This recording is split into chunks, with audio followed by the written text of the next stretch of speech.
Buenas tardes a todos. En primer lugar, agradecer vuestra asistencia, tanto a los compañeros que estáis aquí en la sala como también a los compañeros que nos están atendiendo en streaming desde puntos pues tan alejados como Francisco Pelayo desde Guadalajara, en México. Es un placer comenzar nuestra andadura con las sesiones y actividades de SEN Andalucía después de mucho tiempo, aunque hemos tenido recientemente pues nuestra cita anual con las jornadas de SEN Andalucía coincidiendo con nuestro Congreso Nacional. También agradecer al staff de SEM, tanto a Alba Rodríguez como Natalia Ceba, como al resto de compañeras que están haciendo posible que esta tarde pues estemos juntos todos desde las instalaciones de la Delegación de Jerez del Colegio Oficial de Médicos de Cádiz. Vamos a estrenar esta nueva andadura, como decía, con una sesión formativa en relación con el manejo de la COVID-19 potencialmente grave, pero enfocada con aspectos muy prácticos en la práctica asistencial de los médicos de familia en los centros de salud. La sesión va a estar organizada en diferentes talleres, exposiciones, y contaremos con un pequeño descanso a media tarde, pues para poder, tanto los que estamos aquí como los que estáis en casa, pues podamos descansar un poquito la mente. Esta sesión es una primera parte y va unida a una segunda sesión que se realizará el martes que viene en la provincia de Córdoba. Ellos, los autores que van a hacer posible esta tarde la exposición, pues son Manolo Niño, que me acompaña aquí en Cádiz. Él es médico de familia en el Centro de Salud de Rota.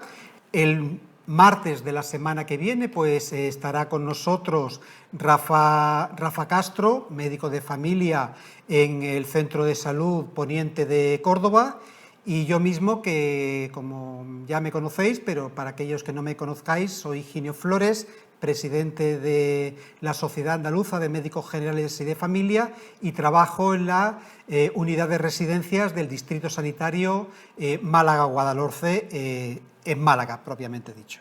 Sin más preámbulos, pues me gustaría dar la palabra, para que no demorar más la sesión, a Manolo Niño. Cuando quieras.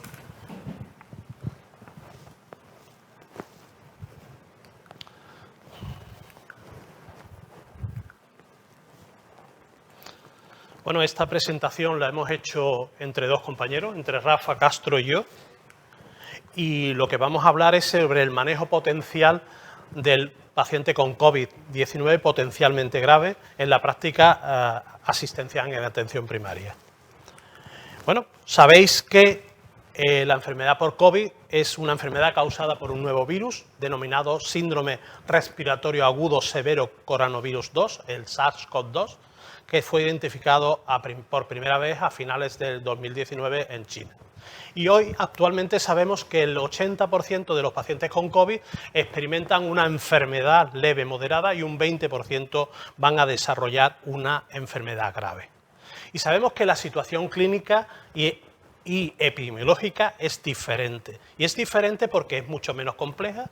Hay existencia de nuevos tratamientos como fármacos antivirales que van a mejorar a estos pacientes, y la intervención y priorización del tratamiento por parte de la Agencia Española de Medicamentos y de Productos Sanitarios ya no es necesaria. Y además sabemos que corresponde al médico, dentro de su práctica clínica habitual, decidir cuál es la opción terapéutica atendiendo a las características y a las especificaciones de ese paciente. Sabemos que se creó en el comienzo de la pandemia una comisión de salud pública, que hubo un confinamiento generalizado de toda la población, que posteriormente empezaron la vacunación masiva de los pacientes, con lo cual todavía tenemos tenemos que seguir vacunándonos y de hecho estamos ahora con la 5ª dosis y que ahora tenemos unas nuevas alternativas terapéuticas antivirales que son muy efectivas para el tratamiento del COVID en fase importante de la enfermedad.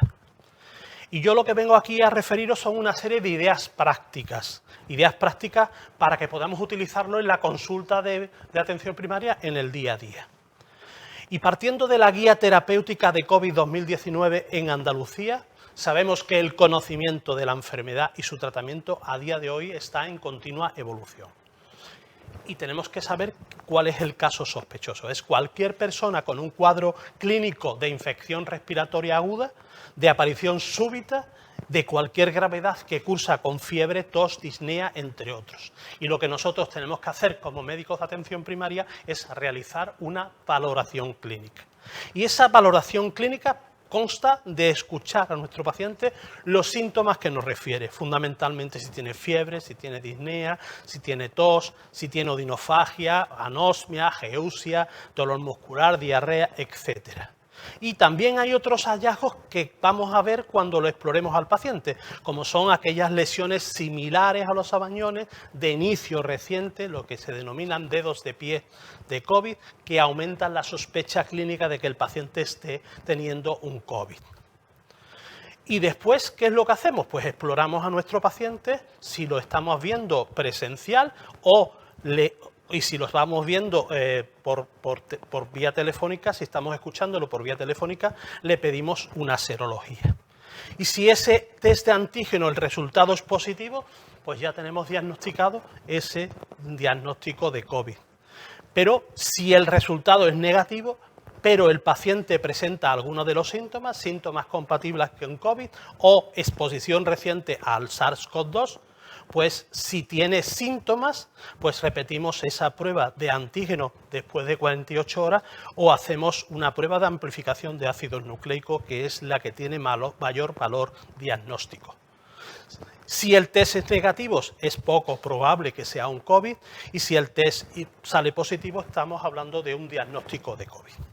Y si el paciente tiene una exposición pero no tiene síntomas, repetimos esa prueba después de 48 horas. Si sigue siendo negativa, podemos repetir hasta una tercera prueba después de esas 48 horas, o si no, realizamos una prueba de amplificación de ácido nucleico. Si esa prueba es positiva, estamos hablando de diagnóstico de COVID, y si el test es negativo, es poco probable que sea el paciente con COVID. Y por supuesto, si el resultado del primer test es negativo y el paciente ni tiene síntomas y tiene una exposición y no tiene exposición, pues es poco probable que tenga COVID. Porque las pruebas diagnósticas para el COVID, fundamentalmente la que realizamos nosotros, son las pruebas de los antígenos. Ese nos da el diagnóstico de infección actual, que son las pruebas que realizamos con los hisopos nasales, pero podemos hacerle también la serología, que es la detección de anticuerpos, que nos dicen el diagnóstico de infección previa o la infección más o menos a las 3 o 4 semanas, y que pues se ha visto que reporta una reactividad cruzada con otros coronavirus, y la sensibilidad y la especificidad son un poco variables. Pero la prueba de diagnóstico de infección actual es la prueba de amplificación de los ácidos nucleicos, que va incluida incluso la reacción en cadena de la polimerasa con transcriptasa inversa, y esa es, con una sola prueba positiva nos confirma el diagnóstico, y si es negativa y persiste la clínica, una segunda mejorará el rendimiento de ese diagnóstico. Y hay una serie de factores de riesgo en pacientes graves y críticos de COVID. En esta revisión que realizó Gao, publicó en Allergy en el año 2021, donde nos habla de la edad, que es un factor de riesgo. A mayor edad, mayor complicaciones, más gravedad y más gravedad de nuestros pacientes. Una serie de condiciones mórbidas, es decir, comorbilidades que van a aumentar el riesgo de incrementar el riesgo de muerte. El sexo masculino, que se ha visto que está asociado a mayor riesgo de muerte, de enfermedad grave, de admisión en UCI, de ventilación mecánica, incluso de anormalidades cardíacas. Y, por supuesto, como ya sabéis, los residentes en centros sociosanitarios. ¿Y qué es lo que podemos hacer en atención primaria? Pues lo primero que tenemos que hacer es una evaluación del paciente con COVID. Y debe ser dentro de un programa flexible, puede ser presencial o telefónico, para que nosotros podamos evaluar a la gravedad del paciente, excluir otras causas de síntomas, evaluar el entorno y el hogar y los factores sociales del paciente para realizar una evaluación del tratamiento adecuado para ese paciente.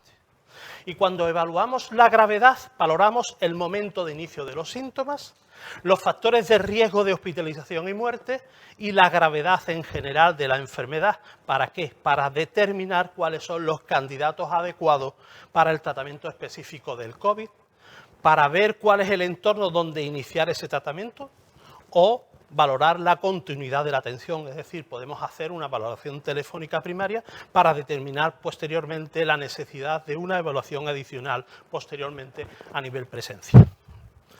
Y cuando evaluamos la gravedad, lo que hacemos primero es preguntarle al paciente acerca de una serie de síntomas, de si tiene disnea, si tiene opresión torácica, si tiene ortostatismo, si tiene mareo, si tiene caída, hipotensión, si hay cambios en el estado mental, si hay una cianosis observada o una producción de orina.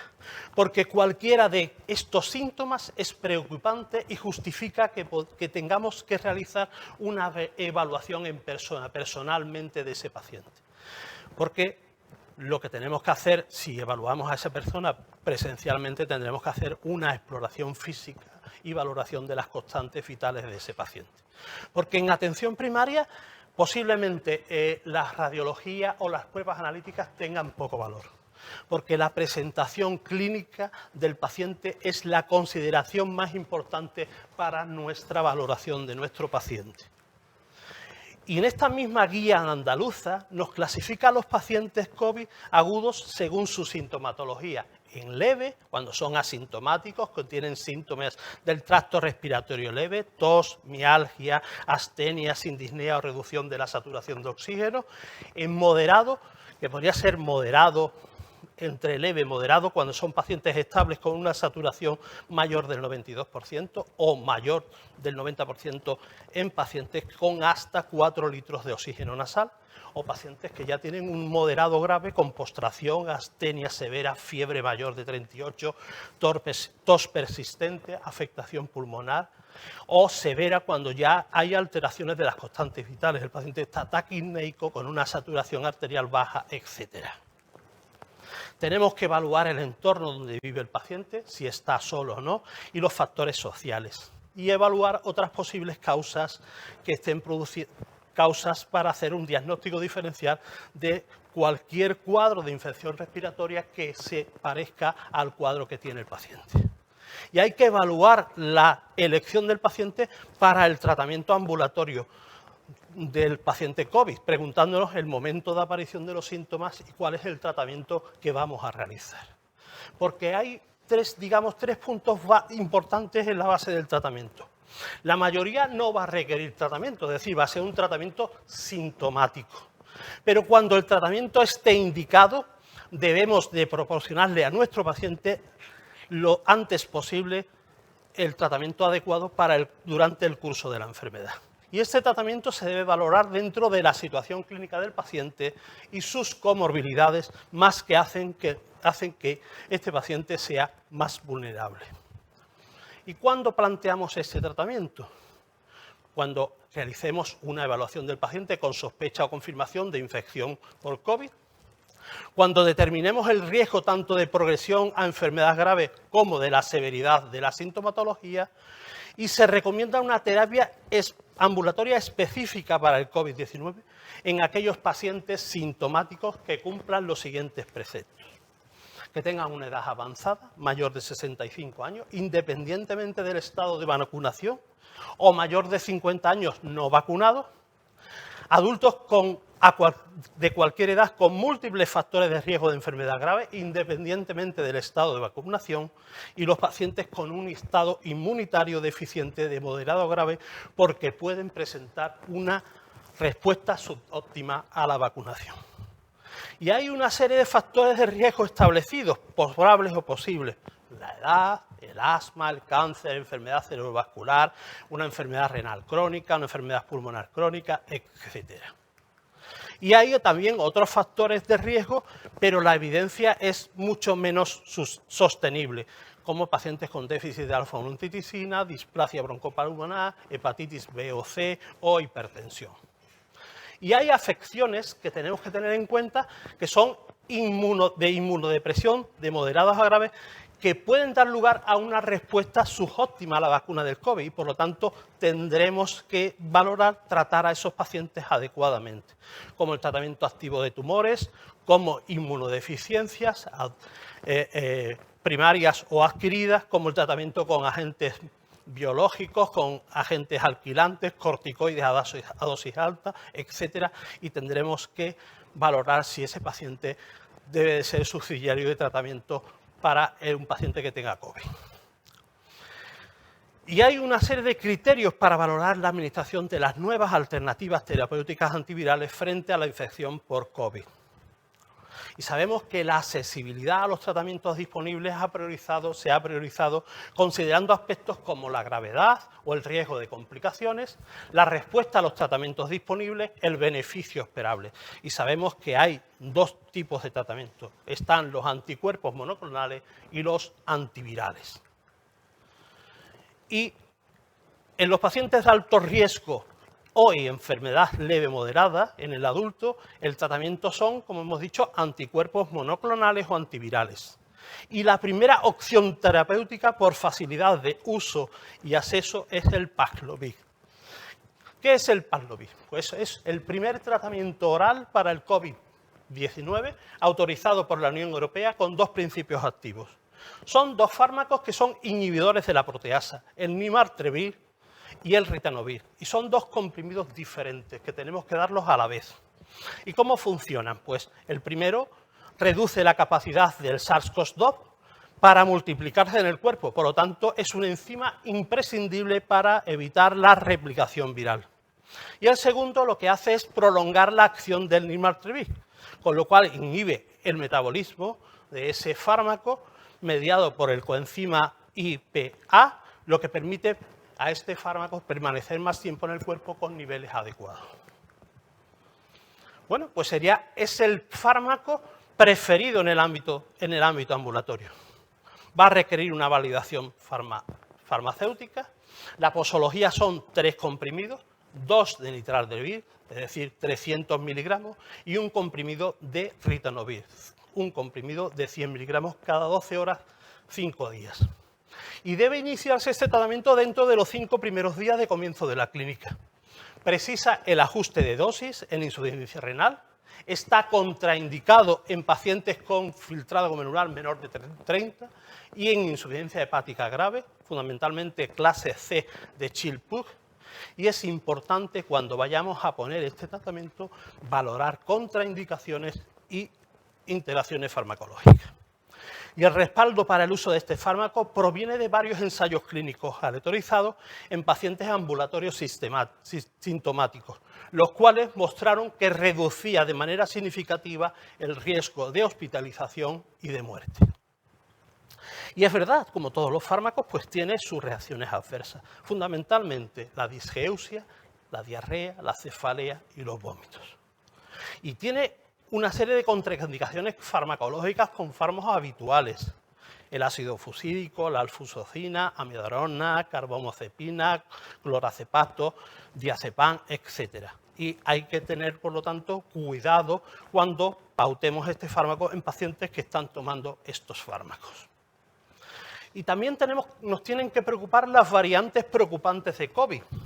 ¿Por qué? Porque esto se ha visto que estas variantes preocupantes de COVID aumentan la transmisibilidad, tienen un mayor riesgo de enfermedad grave, tienen una reducción significativa en la neutralización por anticuerpos generados durante la infección previa o vacunación y tienen menor efectividad de los tratamientos o vacunas. Y esta combinación que hace del Paxlovid, este fármaco, pues conserva su actividad frente a las subvariantes de Omicron que son preocupantes de COVID. Y tenemos unas indicaciones y selección de la terapia específica para COVID en pacientes ambulatorios adultos. Si tenemos un paciente que vamos a elegir una terapia ambulatoria COVID-19. En particular, recomendamos el tratamiento para adultos mayores de 65 años, inmunocomprometidos, con múltiples comorbilidades médicas que tienen más de 50 años y no están vacunados. El inicio del tratamiento tiene que ser tan pronto como sea posible, después de que aparezcan los síntomas, para tratar de forma eficaz y óptima la eficacia de este fármaco. Y en los 5 días siguientes del inicio de los síntomas, si son más de 5 días, es decir, no de 9 a más días, ya aquí no podemos hacer nada, ya no podemos tratarlo, solo cuidados de apoyo. Ya no podemos tratarlo con fármacos activos. Si está entre 6 y 8 días, tendremos que valorar, seleccionar otras alternativas, otras opciones alternativas. Y lo primero que cuando tengamos esta elección de pacientes, lo primero que tenemos que ver es si el paciente está dentro de esos primeros días. Si está dentro de esos primeros días, lo que tenemos que preguntarnos es si tiene insuficiencia hepática grave. Si tiene insuficiencia hepática grave, seleccionamos otras alternativas que valoraremos después. Si el paciente no tiene insuficiencia hepática grave, tenemos que utilizar una herramienta de interacción entre medicamentos para buscar esas interacciones entre los medicamentos del paciente y el Paxlovid. Si se puede utilizar ese medicamento de forma segura con los medicamentos del paciente, entonces lo que hacemos es valorar la función renal. Y si valoramos esa función renal de ese paciente, si está por encima de 60, administramos la dosis completa, es decir, 300 miligramos de niterdavir, 2 tabletas de 150, más 100 de ritonavir, 2 veces al día durante 5 días. Si el paciente tiene una disminución del filtrado glomerular entre 30 y 59, damos un comprimido de niterdavir más un comprimido de ritonavir, 2 veces al día durante 50 días. Durante 5 días. Y si está por debajo de 30, aquí no se recomienda su administración. Si el paciente tiene una insuficiencia hepática grave, si el paciente tiene más de 5 días de inicio de los síntomas, o si el paciente tiene alguna contraindicación, utilizaremos otros fármacos antivirales como el Resindovir o el plasma de convalecencia. Bueno, y existen una serie de condiciones de riesgo priorizadas en las personas Primero estaría el grupo 1 de personas inmunocomprometidas y otras condiciones de riesgo, independientemente del estado vacunal. Serían pacientes con receptores de trasplante, pacientes de órganos sólidos, inmunodeficiencia, tratamiento activo de quimioterapia, tratamiento oncológico, tratamiento sustitutivo, es decir, enfermedad renal que está en hemodiálisis o diálisis peritoneal, VIH menor de 200 células, fibrosis quística, síndrome de Down con más de 40 años, tratamiento inmunosupresor con inmunomoduladores, y en personas no vacunadas mayores de 80 años, personas no vacunadas mayores de 60 años y algún factor de riesgo, al menos de progresión, y personas vacunadas con más de 6 meses, con mayores de 65 años, con algún factor de riesgo de progresión. Y existen una serie de factores de riesgo de progresión, como es una enfermedad renal crónica, una enfermedad hepática, neurológica, enfermedad cardiovascular, un EPOC, una diabetes, una obesidad, un bajo peso. Entonces, dependiendo de si el paciente está sintomático con las condiciones de riesgo priorizadas, si el paciente es un paciente COVID grave o crítico, y le hacemos una serología, y esa serología es negativa o tiene un nivel bajo de protección, grado de inmunosupresión del paciente, la selección serán anticuerpos monoclonales en función de la variante determinada o sospechada. Si el paciente está sintomático, con condiciones de alto riesgo priorizadas y con una prueba COVID positiva, y es un COVID leve, moderado, el tratamiento será con Paxlovid dentro de los primeros 5 días. Porque esa es la primera opción terapéutica recomendada. Y es importante esa pauta de 5 días porque ha demostrado eficacia, facilidad de uso y de acceso. El inicio del tratamiento dentro de esos primeros 5 días y es importante valorar previamente las interacciones. En el caso de que exista contraindicación para el Paxlovid, lo que tendremos que es que solicitar una serología y valorando si el paciente es un paciente inmunocomprometido u otras condiciones de alto riesgo independientemente del estado vacunal. Si es una serología negativa con bajo nivel de protección, la selección será anticuerpos monoclonales.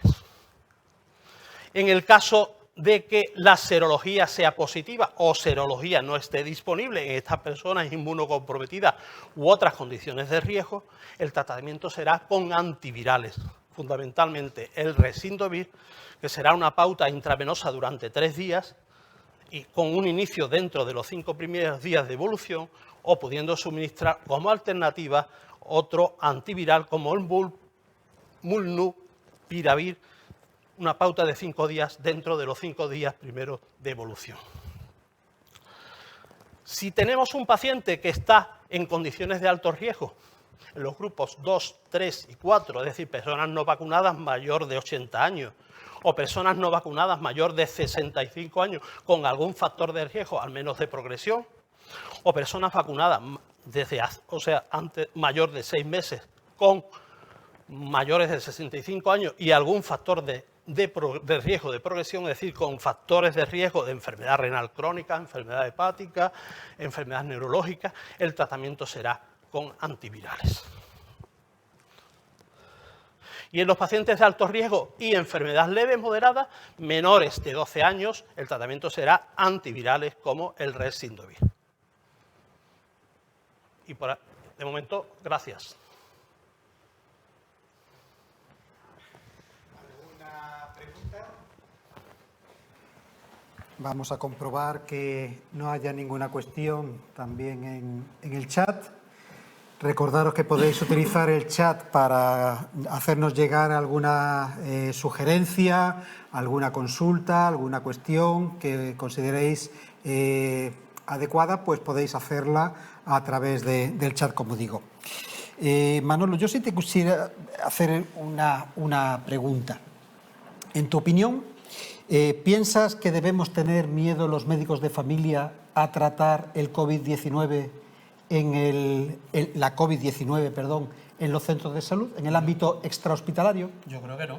Lo que tenemos que tener claro es cuál es nuestra actitud o nuestra actuación. Primero tenemos que valorar a nuestro paciente, saber si tiene un cuadro de COVID, eso es lo primero, ver en las condiciones en que se encuentra, porque si tenemos un paciente que tiene un estado de inmunosupresión, un paciente que tiene una edad determinada, un paciente que está en una residencia de ancianos, un paciente que en esas condiciones, ¿por qué vamos a dejar que ese COVID vaya a progresar a una enfermedad más grave? Valorando esos factores de riesgo. Lo que sí hay que tener claro es que cuando pautemos o cuando pensemos en que tenemos que pautar ese tratamiento, tenemos que valorar a ese paciente y valorar si tiene insuficiencia renal o si tiene una insuficiencia hepática y valorar las contraindicaciones de los fármacos que esté tomando. Si no existen contraindicaciones, yo creo que debemos de pautarlo. Nosotros no tenemos fármacos intravenosos en atención primaria, nosotros no tenemos fármacos, otros fármacos, y si tenemos la posibilidad de que ese paciente mejore, pues yo pondría el tratamiento adecuado, lógicamente. Pues muchas gracias. De todas maneras, tendremos oportunidad de hacer más preguntas al final de la sesión, que dejaremos un tiempo para lo mismo. Y ya sin más preámbulos vamos a pasar a la siguiente sesión.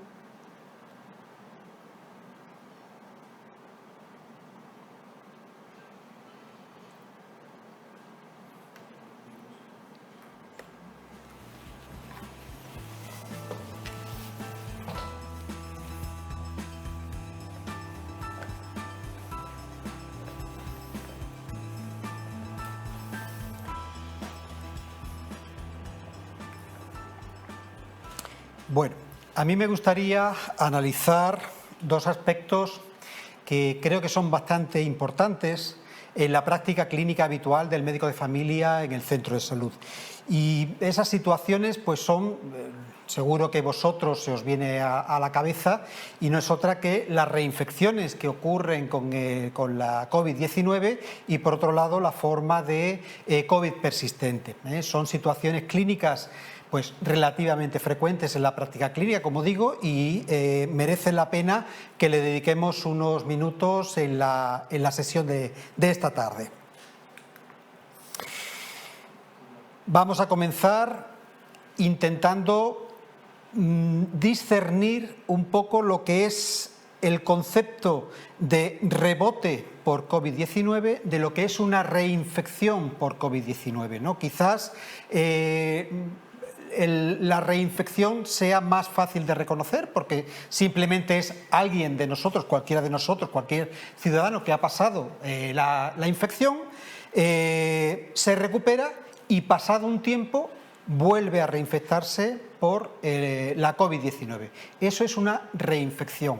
Ahora bien, si ese mismo fenómeno ocurre en una persona, pensad que una persona está sintomática por una infección aguda de la COVID-19 o se le ha hecho una prueba diagnóstica y esta ha resultado positiva, mejora inicialmente, pero en un plazo breve de tiempo, normalmente entre 2 o 8 días, esa persona recae bien por síntomas o recae bien porque la prueba que se había negativizado se vuelve a positivizar. Eso es un concepto distinto de la reinfección y hablamos de rebote.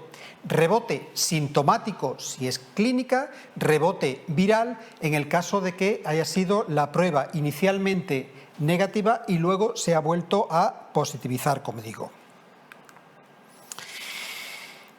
Es importante que conozcamos el alcance de este problema. Sabemos que es un problema que da la impresión que es relativamente frecuente, como decía al principio, en la práctica clínica habitual, pero no existe una clara evidencia de su significación clínica. ¿Y esto por qué ocurre? Pues por una situación muy clara. Indudablemente la evidencia científica que tenemos de la infección por COVID-19 pues es una información un poco limitada a casos clínicos, fundamentalmente. Es una evidencia científica que denominamos observacional y esto pues tiene un escaso peso en cuanto a evidencia científica. Ni siquiera en el estudio fase 3 que dio pie a la comercialización del nirmatrelvir ritonavir se puede sacar conclusiones sobre la frecuencia de este fenómeno y simplemente porque no se investigó. No se investigó, era un dato que no entraba dentro de los objetivos del estudio y por lo tanto pues ahora a toro pasado pues no podemos ver la frecuencia de eso. Pero aquí sí os traigo este estudio, el ACTIV-2, que es un estudio aleatorizado. Aquí tenéis en la presentación por lo que son las características demográficas del mismo y este está realizado en la población nuestra a nivel extrahospitalario. Son pacientes que presentan una forma de COVID leve o moderada, que no ha precisado ingreso hospitalario y que sin embargo no han recibido tratamiento. Esto es muy importante. ¿Por qué? Porque existe, incluso se ha definido el fenómeno, porque inicialmente se vio en pacientes tratados con Paxlovid. Permitidme decir la marca comercial porque, aunque es el único que existe, comercializado y autorizado para nuestro ámbito, para el paciente al cual vamos a tratar. Por lo tanto, yo creo que me podéis permitir que se me escape alguna vez el nombre comercial. Otras veces diré simplemente tratamiento antiviral y otras veces pues me atreveré con el trabalenguas de su nombre. Pues bien, como decía, este estudio permite desmontar el fenómeno que se ha denominado post-Paxlovid rebound, rebote, ¿no? Y es que algunos autores piensan que el mecanismo que anda detrás de ese rebote sintomático, de ese rebote viral, pues es precisamente el haber utilizado el tratamiento antiviral. Sin embargo, este estudio, al estar realizado en personas naive, en cierta forma, en cuanto al tratamiento antiviral, sí va a permitir ver si ese fenómeno pues es o bien por culpa del fármaco o bien simplemente porque forma parte de la idiosincrasia habitual de la infección por COVID-19. Aquí tenéis los resultados del estudio. Vemos que a la izquierda de vuestra imagen tenemos el rebote sintomático y a la derecha tenemos el rebote viral. Pues bueno, el rebote sintomático se ha encontrado aproximadamente en 1 de cada 4 personas que han padecido COVID y, sin embargo, el rebote viral aparece con una frecuencia de aproximadamente 1 de cada 3 personas que ha padecido COVID. Esto significa que, bueno, que es un fenómeno pues bastante significativo y frecuente en la práctica habitual de forma natural o de forma o en pacientes que no han recibido tratamiento antivírico, con lo cual se permite desmontar ese fenómeno de post-Paxlovid rebound. ¿Y por qué? ¿Por qué tenemos que preocuparnos de ese rebote por COVID-19? Porque indudablemente tiene implicaciones. Tiene implicaciones en la práctica clínica, tanto en la severidad de la enfermedad, y no hay evidencia de que las personas con rebote pues vayan a padecer una forma grave de la misma, al igual que tampoco hay evidencia de que el rebote viral pues sea resultado de una resistencia al tratamiento antirretroviral con Paxlovid. Y por otro lado tendríamos que la persona con rebote sintomático o bien con rebote viral va a transmitir enfermedad. Por lo tanto, no debemos relajarnos en cuanto a las medidas de aislamiento en estos pacientes con rebote. Lo que no sabemos es si esa capacidad de transmisión, esa contagiosidad, es diferente o no es diferente de la contagiosidad que ocurre en pacientes con una primoinfección por la COVID. En relación con este fenómeno del rebote por COVID, los CDC americanos pues hacen sus recomendaciones. Una de ellas, pues que ya la adelantábamos un poco en la diapositiva anterior, actualmente no hay evidencia de que haga falta realizar un tratamiento adicional diferente para el manejo del rebote por COVID-19, que el paciente con rebote, como se ha demostrado que tiene contagiosidad, pues indudablemente debe mantenerse aislado, debe hacer un reaislamiento de al menos 5 días una vez que haya iniciado la clínica de rebote, y luego indudablemente ese aislamiento se debe mantener hasta que haya desaparecido la fiebre durante al menos 24 horas, pero obviamente 24 horas sin fiebre y sin uso de antitérmicos, porque si no podemos estar poniendo en riesgo a la población. Y la mascarilla usarla al menos durante 10 días desde el inicio del rebote. Los síntomas que puedan aparecer, pues indudablemente, como bien decía en la exposición anterior el doctor Niño, pues indudablemente son síntomas que pueden afectar a cualquier parte de la economía, y por lo tanto debemos evaluar al paciente, sobre todo esos pacientes de riesgo que también ha insistido él, pues debemos estar ojo a visor para con ellos. Y en caso de que estemos ante un caso de rebote, ya sea sintomático, ya sea viral, en pacientes que han recibido un ciclo correcto con antivirales, pues indudablemente habrá que, los CDC recomiendan comunicar al laboratorio responsable de la molécula, en este caso Pfizer, esos casos para que se investiguen. Y la NIH, pues indudablemente, pues hace también una serie de recomendaciones, y en este sentido, pues actualmente tampoco encuentran de que haya, a fecha de hoy, ninguna evidencia científica de que la recurrencia de los síntomas se asocien con una forma grave de COVID-19. Por lo tanto, no tenemos que estar preocupados con el usar o no usar el tratamiento antirretroviral. De tal manera que, como bien ha explicado antes mi compañero, pues en el caso de que este medicamento esté indicado, podemos usarlo con toda la tranquilidad.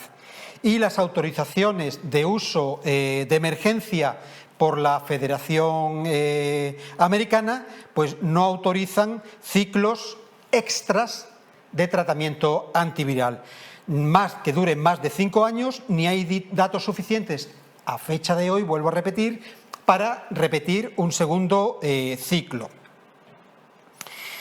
Toda esta evidencia que tenemos hasta ahora, pues ha hecho de que Pfizer diseñe un ensayo clínico controlado con placebo para valorar precisamente si un segundo ciclo de nirmatrelvir-ritonavir pues puede ser eficaz en pacientes con rebote por COVID-19.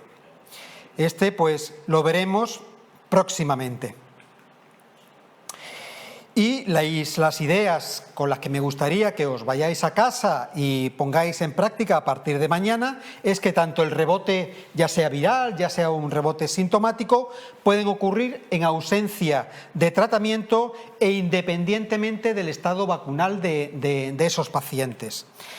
Que un curso fluctuante de los síntomas, es decir, un rebote sintomático o un rebote viral, pueden ser características de la infección por la COVID en algunas personas, y que los informes de rebote viral después del tratamiento con antivirales no se han asociado con la progresión a una forma grave de la enfermedad, ni por supuesto a la muerte del paciente. Por lo tanto, no debe preocuparnos en aquellos casos en los que el tratamiento antiviral pues esté indicado, que lo podamos usar sin ningún miedo. La otra situación clínica que me gustaría analizar esta tarde es la forma de COVID persistente, o lo que los anglosajones vienen conociendo como long COVID.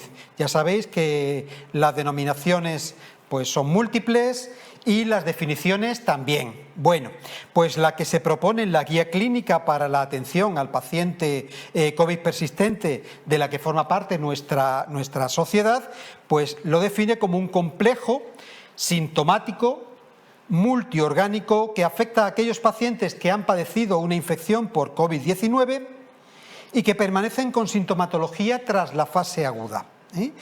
Es decir, la diferencia con el rebote es que una vez pasada la fase aguda, en todo momento el paciente persiste sintomático, pasadas 4 o incluso 12 semanas después de la infección aguda.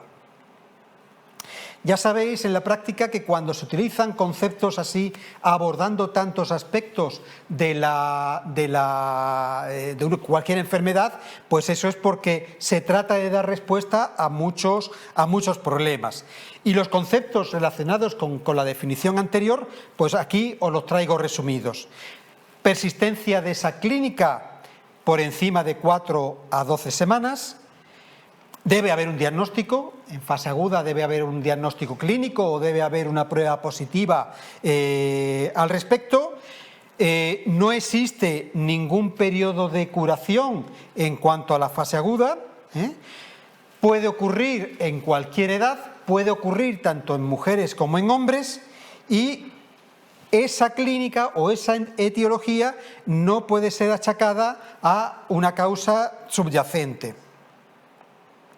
Como ocurría en el caso de los rebotes por COVID-19, aquí en el caso del COVID persistente, también lo que es la evidencia que tenemos es observacional y limitada a series de casos.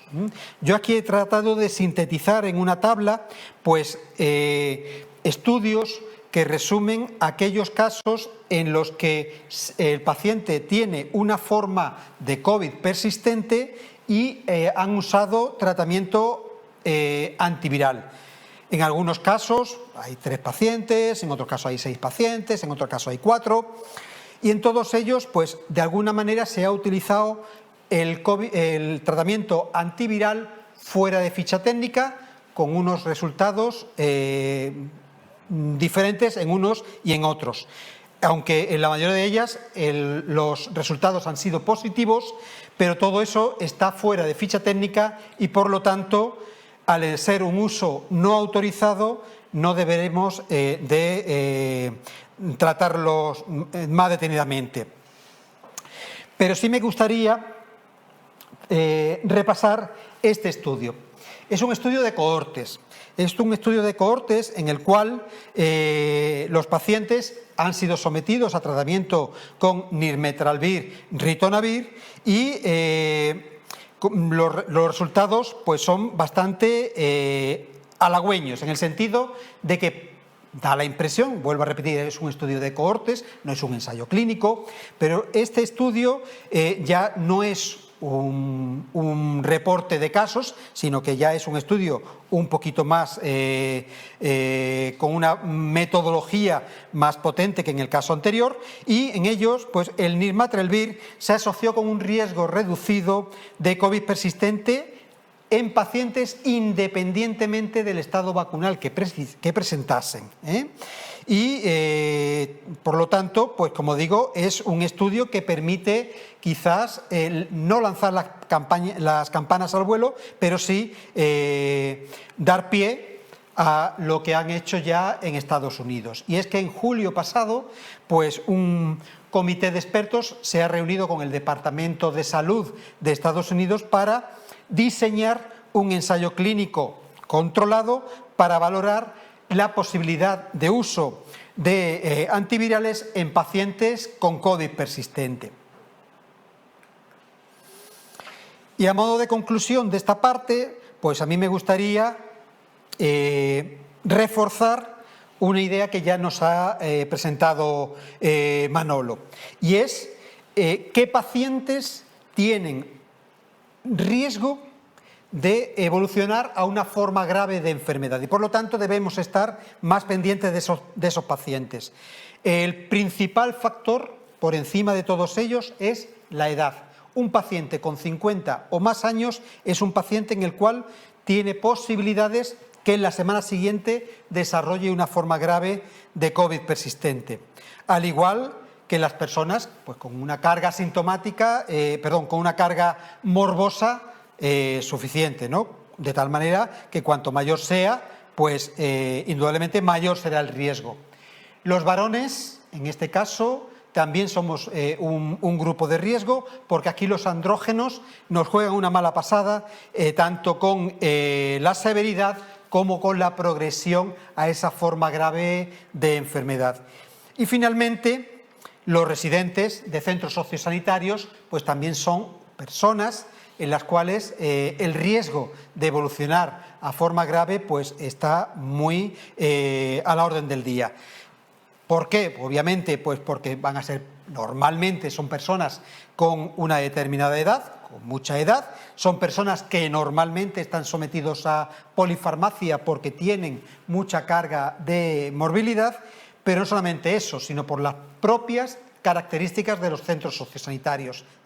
Los centros sociosanitarios normalmente son estructuras cerradas y estructuras en las cuales pues, hay un alto índice de ocupación.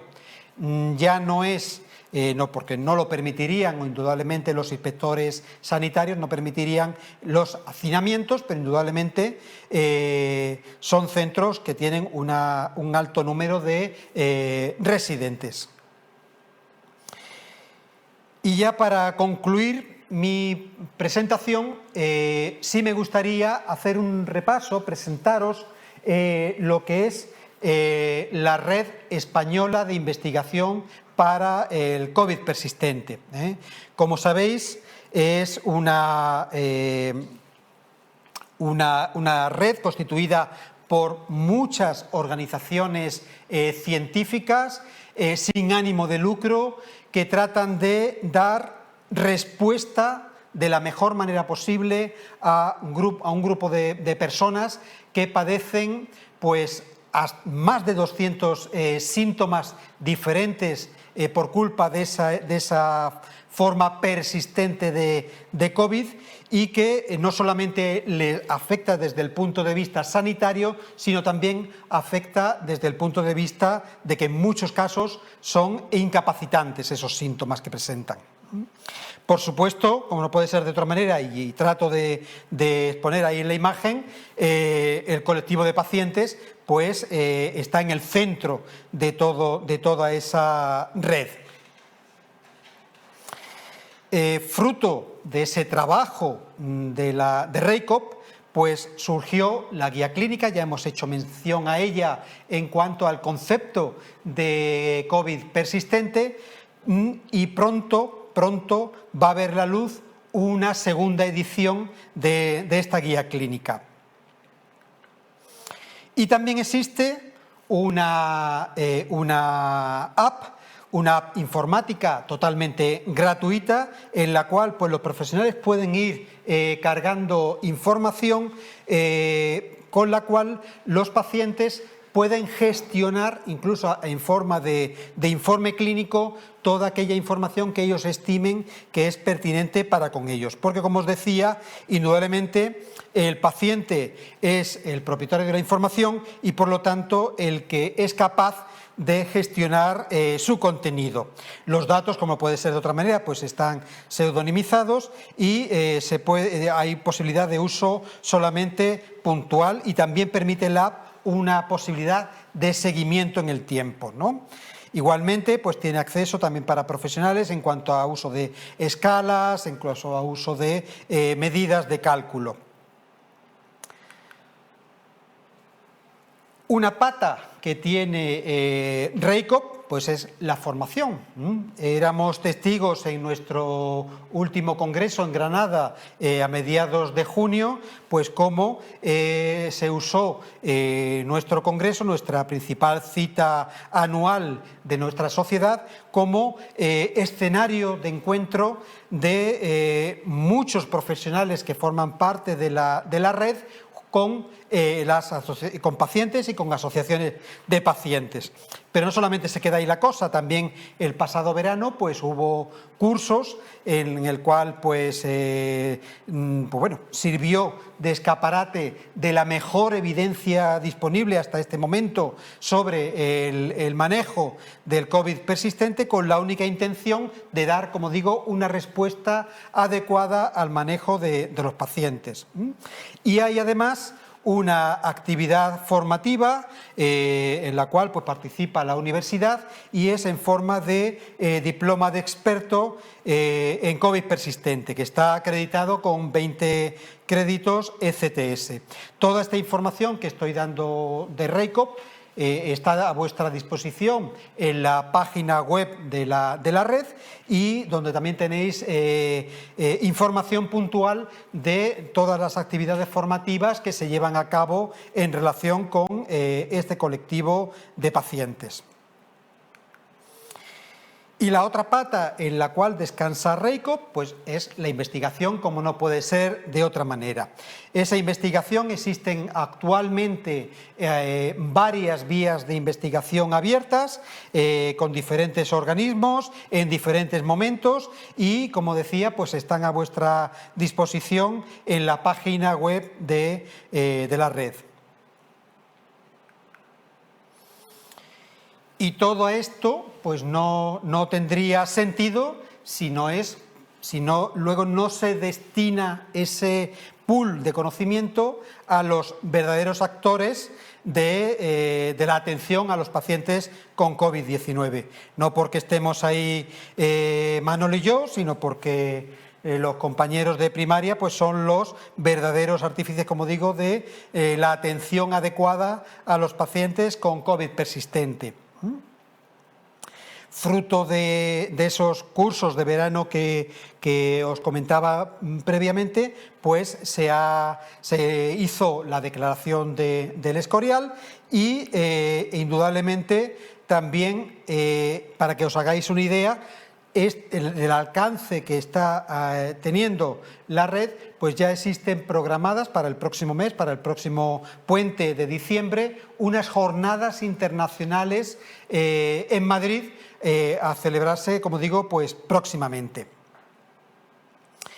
Y si no tenéis ninguna pregunta, pues podemos pasar a la pausa que os anunciaba al principio. ¿Hay alguna consulta? ¿No? Bueno, pues si os parece, dejamos el turno de preguntas para el final y ahora pues vamos a tomar ese merecido descanso de 20 minutos. Muchas gracias.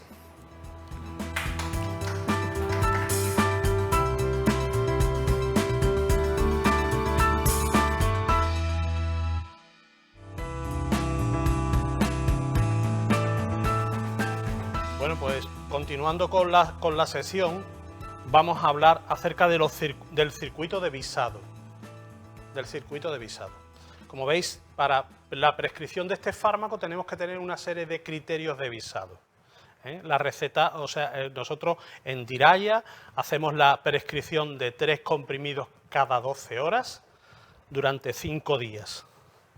Y eso, pues hay una serie de instrucciones, que la fecha de actualización de este visado es del 31 del 3 del 2023. Es la última notificación que está publicado en el Ministerio de Sanidad y la Agencia Española del Medicamento y de Productos Sanitarios. Y estos son los criterios para valorar la administración de nuevas alternativas terapéuticas antivirales frente a la infección por SARS-CoV-2. Y como decía antes, corresponde al médico, dentro de la práctica clínica habitual, decidir cuál es la acción más adecuada atendiendo a las características y especificidades del paciente. Y el Paxlovid está indicado, según ficha técnica, en el tratamiento de la enfermedad por coronavirus, COVID-19, en adultos que no requieren aporte de oxígeno suplementario y tienen un riesgo alto de progresar a COVID-19 grave. Como veis, la posología son 300 miligramos de nirmatrelvir, 2 comprimidos de 150, más 100 miligramos de ritonavir, un comprimido de 100 miligramos. Tomados juntos por vía oral cada 12 horas durante 5 días. Y se debe de administrar lo antes posible tras el diagnóstico de COVID-19 y dentro de los 5 días posteriores al inicio de los síntomas. ¿Cómo tomarlo? Pues ahí veis. Muy fácil.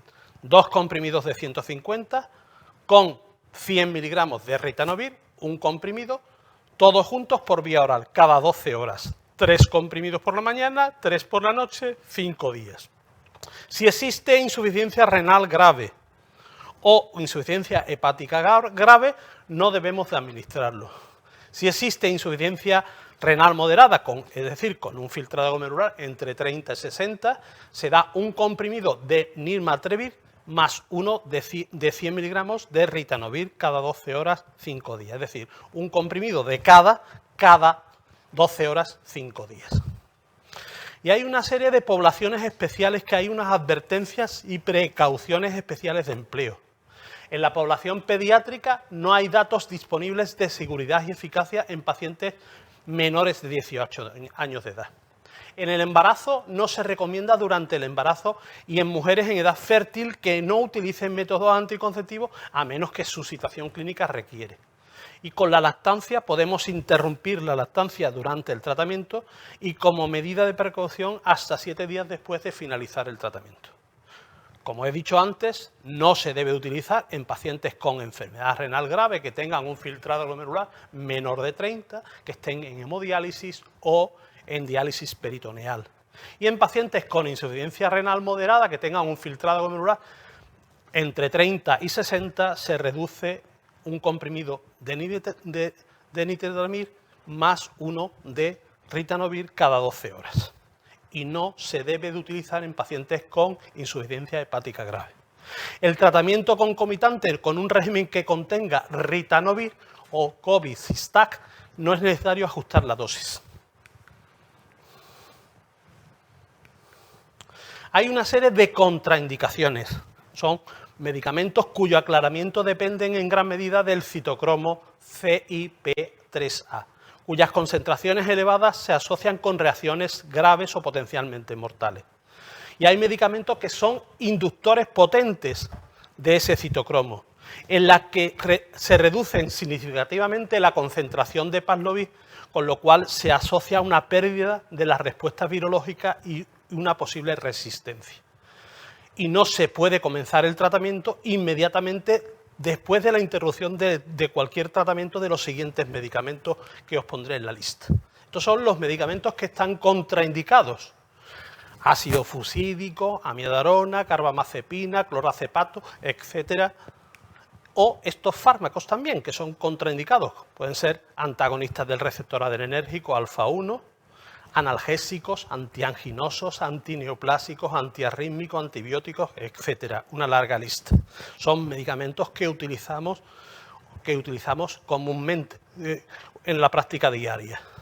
Por lo tanto, tendremos que tener en mente estos medicamentos y si no, pues tendremos que valorarlo en una página, en distintas páginas donde se ven las posibles interacciones de estos fármacos.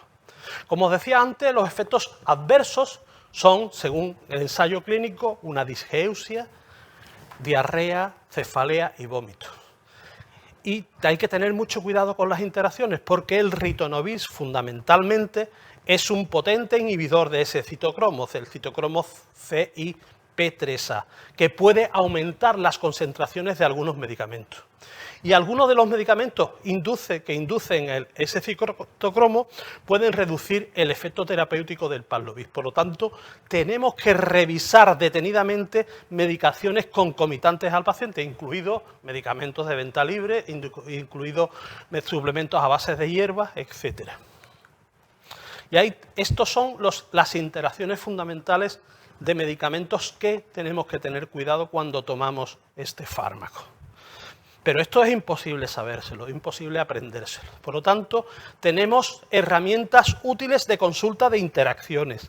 Lo podemos mirar en la ficha técnica de la Agencia Española del Medicamento, pero también hay distintas páginas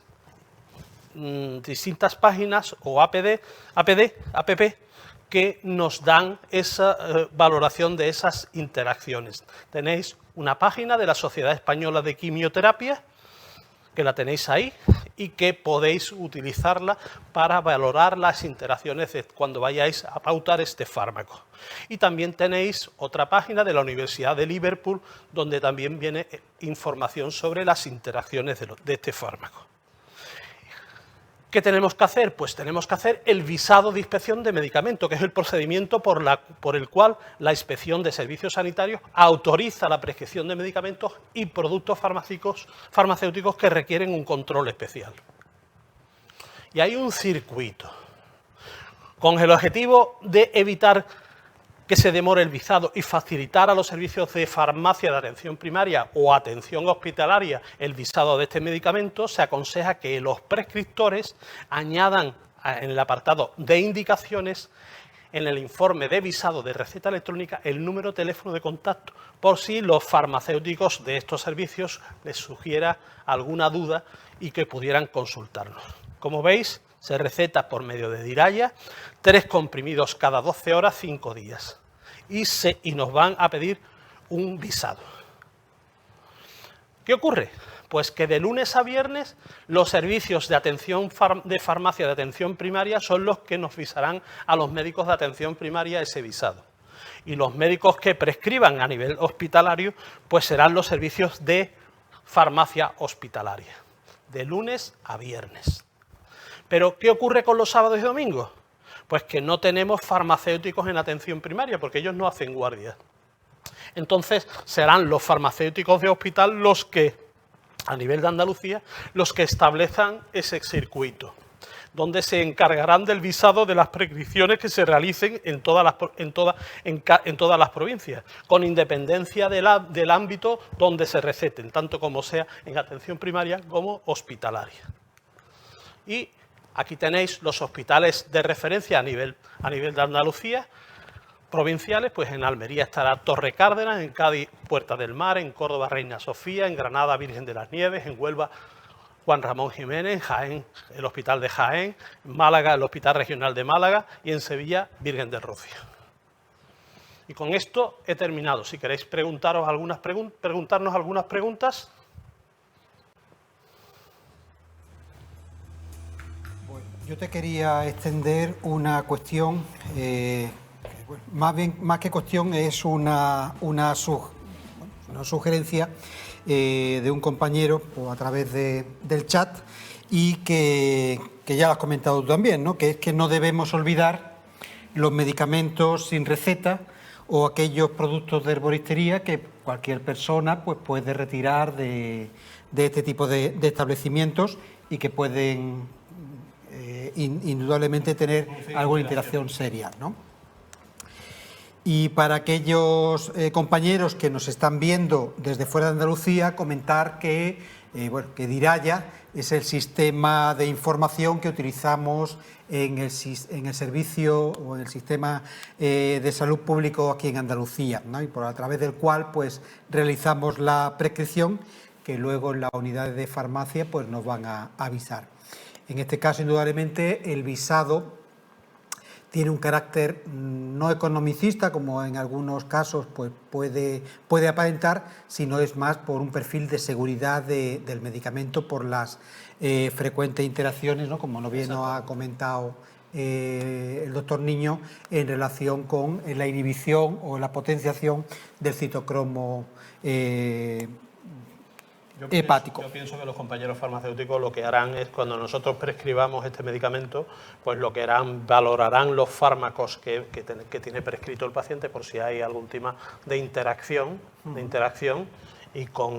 y si eso no ocurre, pues lo que harán es la autorización del visado para que ese medicamento sea pautado o sea prescrito para el paciente, y ya está. Yo creo que no creo que haya ninguna merma en el sentido de economicista, como tú dices, sino pienso que es simplemente como un motivo de seguridad para el paciente. Muy bien. ¿Alguna cuestión desde la sala? Yo quería preguntarte, Higinio, dice, bueno, sabemos todo que los centros de sociosanitarios pues, es un factor de riesgo de COVID importantísimo. De hecho, la gran cantidad de mortalidad por esta infección ha ocurrido y sigue ocurriendo en centros sociosanitarios. ¿Estaría indicado el tratamiento cuando un paciente está con COVID, pacientes ancianos que tienen pluripatología, es decir, son mayores de edad, sean varones o hembras, da igual, y que tienen muchas comorbilidades, como pautar de principio a ese paciente, ¿estaría indicado tratarlos con Paxlovid? ¿Tú qué piensas, Javi? Indudablemente, lo que son las indicaciones, tanto aprobadas en ficha técnica como luego con este sistema de visado que hemos comentado, son sistemas que permiten una prescripción segura en cualquier paciente, incluidos indudablemente aquellos pacientes residentes de centros sociosanitarios.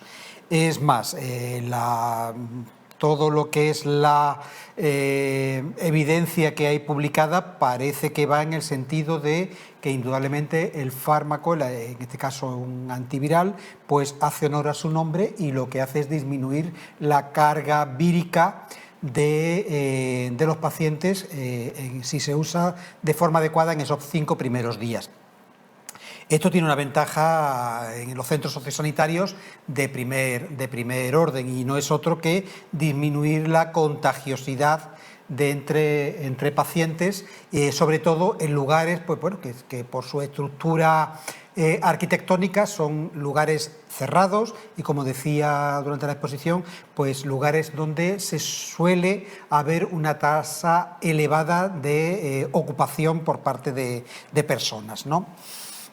Porque no hay que perder de vista bueno, que aunque no se hagan tantas pruebas como se hacían, pero indudablemente el virus está ahí. El virus está ahí. Yo hoy precisamente he estado repasando los datos que nos actualizan en Andalucía, y la tasa de incidencia en los últimos 14 días que se realizan son casos confirmados a través de PEDIA en pacientes, bueno, o en personas con 60 o más años, inmunodeprimidos y embarazadas, y como decía, la tasa de incidencia en los últimos 14 días es de 57,4, mientras que la tasa de incidencia en los últimos 7 ha bajado a 27,5. O sea que parece que, como vemos en nuestras consultas, va disminuyendo la carga de enfermedad. No sé si en los centros de salud también habéis podido tener esa sensación. Sí, esa sensación es la que aparece también en los centros de salud. De verdad es que llevamos pues unas semanas o varias semanas que no se están viendo cuadros virales. Si son cuadros virales son banales, no hay cuadros de agudizaciones, por ejemplo, de EPOC o reagudizaciones de asma, no se ven, o sea, que cuadros respiratorios en sí tampoco se están viendo, ¿no? Pero indudablemente pues habrá que tomar las medidas oportunas, porque en algún momento pues bajarán las temperaturas, que ya sabéis que es el caldo de cultivo habitual en este tipo de infecciones respiratorias agudas, e indudablemente pues se acercan las fechas navideñas, que indudablemente pues también va a ser un caldo de cultivo pues para ese tipo de posibilidad epidemiológica. Te pregunto otra pregunta que me parece interesante, aunque no tenga nada que ver con el fármaco, con los fármacos que estamos hablando. ¿Tú crees que los médicos de familia deberíamos de acentuar y de reforzar a nuestros pacientes que se vacunaran de COVID y de gripe? Indudablemente la vacunación ha marcado, muy buena pregunta, la vacunación ha marcado un antes y un después en la enfermedad, en la infección por COVID-19, y por lo tanto es la herramienta preventiva más eficaz que tenemos para la lucha contra la infección. Indudablemente el consejo está claro: hay que vacunarse frente a todas aquellas enfermedades inmunoprevenibles en el paciente mayor. Hay que recomendar, como profesionales sanitarios que somos, la vacunación de forma proactiva.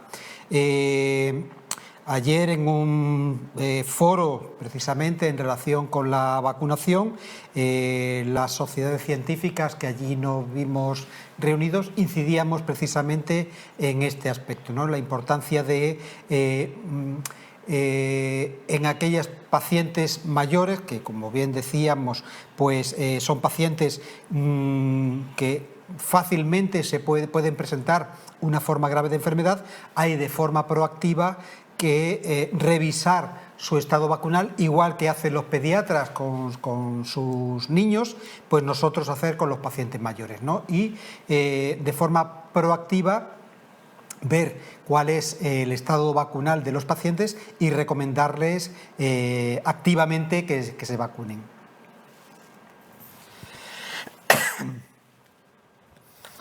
¿Hay alguna pregunta más por ahí?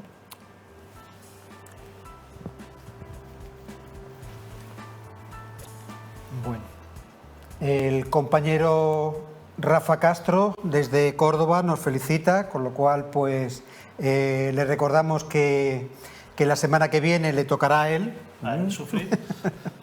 Y que es un placer pues estar con todos vosotros a través del chat y aquí en la sala. No parece que haya más cuestiones en el chat. ¿Alguna reflexión, Manolo, que nos podamos llevar? Bueno, yo la reflexión es la que tú acabas de hacer, o sea que los médicos de familia tenemos que ser proactivos en el sentido de la vacunación, tenemos que implicarnos en que los pacientes se vacunen, sobre todo yo diría que los mayores de 60 años empezar ya con todo tipo de vacunaciones. y aquellos pacientes que tengan situaciones de inmunosupresión o enfermedades crónicas indiscutiblemente, y que hay que promover esa cultura de la vacunación porque es clave.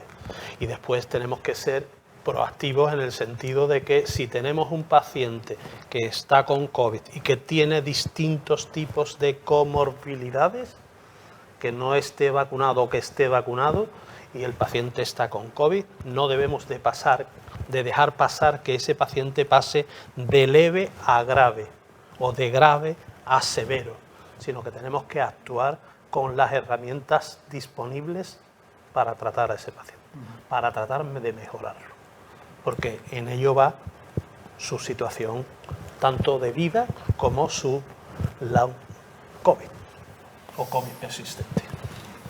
Muy bien, yo creo que hay que felicitarse por la herramienta terapéutica de la cual disponemos. Disponemos de un antiviral seguro, un antiviral que está a disposición de los médicos de atención primaria, que se puede utilizar con tranquilidad, que se puede, porque tiene sus indicaciones, obviamente, hay que estar, como tú muy bien comentabas, hay que estar de acuerdo con la ficha técnica y las indicaciones en las cuales pues está aprobado. Y luego pues tenemos también en las herramientas digitales, hoy día pues muchas, en relación con si existe o no existe contraindicación para el uso del antiviral. Y luego, por si fuera poco, y como una herramienta más de protección frente a la población, pues tendríamos ese visado por parte de la farmacia de atención primaria. Creo que había alguien que levantaba la mano. No, parece que no.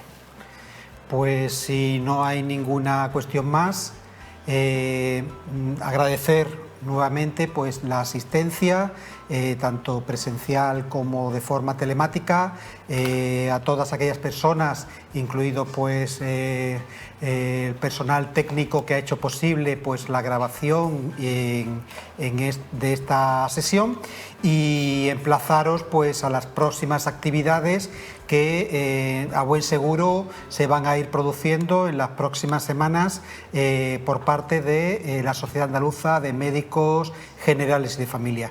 Muchas gracias, Manolo. Gracias a ti. Un placer como siempre y nos vemos en la próxima. Muchas gracias. Muchas gracias.